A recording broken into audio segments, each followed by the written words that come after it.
यीशु जय मसीह शालोम। प्रभु यीशु का जन्म एक परिवार में हुआ था। आदिम माता पिता को परमेश्वर ने एक परिवार के रूप में बनाया और उन्होंने चाहा पति पत्नी एक साथ रहे, हमेशा एक शरीर बन जाए, एक आत्मा बन जाए।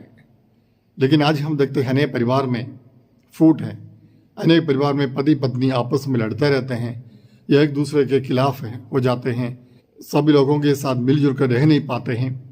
ऐसी परिस्थिति में मन से अलग होकर मन से तलाक लेकर एक ही परिवार में एक ही घर में रहने वाले अनेक पति पत्नी हमें आजकल देखने को मिलती हैं। प्यारे भाई उन्हें प्रभु ने चाहा कि पति पत्नी एक साथ रहे। आज समाज में परिवार को नुकसान पहुंचाने वाले अनेक बातों को हम देख सकते हैं। शैतान हमारे पारिवारिक रिश्तों को, पारिवारिक पवित्रता को नष्ट करने के प्रयास में है। अनेक परिवार में समस्या है, संदेह का आत्मा, दुष्ट आत्मा अनेक परिवार में कार्य कर रहे हैं।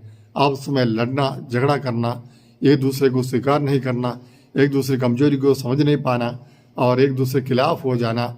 इसी प्रकार दुश्मनों की तरह एक ही कमरे में रहने वाले पति पत्नी हमारे समाज में है। इतना ही नहीं, आज के समय में हम देखते हैं लोग कहते हैं शादी की क्या ज़रूरत है, ऐसे साथ में रह सकते हैं, लिविंग टुगेदर। कुछ लोग पुरुष के साथ, स्त्री के साथ विवाह करते रहते हैं। इस प्रकार पारिवारिक पवित्रता को भंग करने का प्रयास करते हैं। हाँ प्यारे भाई बहनों, आजकल लोग पूछते हैं ये हमारी व्यक्तिगत मामला है, इसमें कलीसिया को कोई स्थान नहीं या ईश्वर को कोई स्थान नहीं। जिसे परमेश्वर ने जोड़ा है उसे मनुष्य अलग ना करें। मत्ती 19:6 वचन कहता है, उस वचन के अनुसार हमें जीवन बिताना चाहिए। लेकिन आज लोग ये सोचते हैं हम जुड़ गए हैं, अगर प्रभु चाहे हमें आशीर्वाद दे सकते हैं। लेकिन इतना ही नहीं प्यारे भाई, इसके आगे बढ़कर आज लोग ये सोचने लगे ये हमारे व्यक्तिगत मामला है, पारिवारिक मामला है, इसमें परमेश्वर का कोई लेना देना नहीं है। इस प्रकार अपनी मर्जी के अनुसार पापमय जीवन बिताने वाले और पारिवारिक पवित्रता को नष्ट करने वाले अनेक लोग हमारे बीच में हैं। ऐसे परिवारों में से ईश्वर की सच्चे भक्त नहीं निकलेंगे, ईश्वर की सच्ची संतान नहीं निकलेंगे।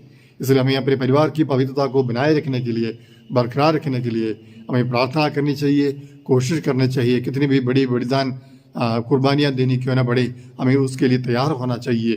तब प्रभु हमारे परिवारों को आशीष देगा।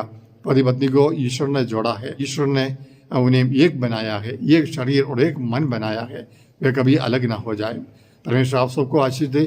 पिता, पुत्र और पवित्र आत्मा के नाम पर।